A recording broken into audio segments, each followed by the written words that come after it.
Sicuramente manca un po' l'età, siamo un po' sopra la media di questo campionato e questo si vede specialmente nel secondo tempo che crolliamo praticamente.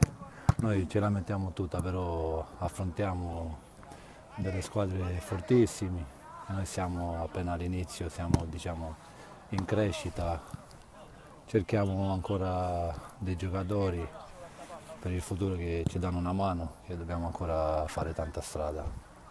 Mentali che ci sono partiti e questo si vede, non troviamo ancora l'equilibrio della squadra, diciamo.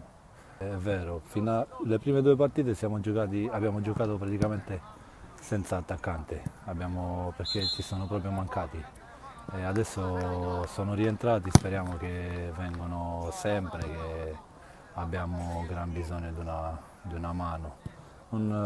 Abbiamo giocato senza attaccanti, adesso sono rientrati, uno si è fatto male, si è fatto malissimo purtroppo e stiamo di nuovo da capo a 12. È rientrato Agi e con lui speriamo di fare bene nel futuro, nelle prossime gare. Ti ripeto, stiamo crollando nel secondo tempo perché ci manca praticamente il fiato. Affrontiamo delle squadre giovani e molto più esperte come squadra.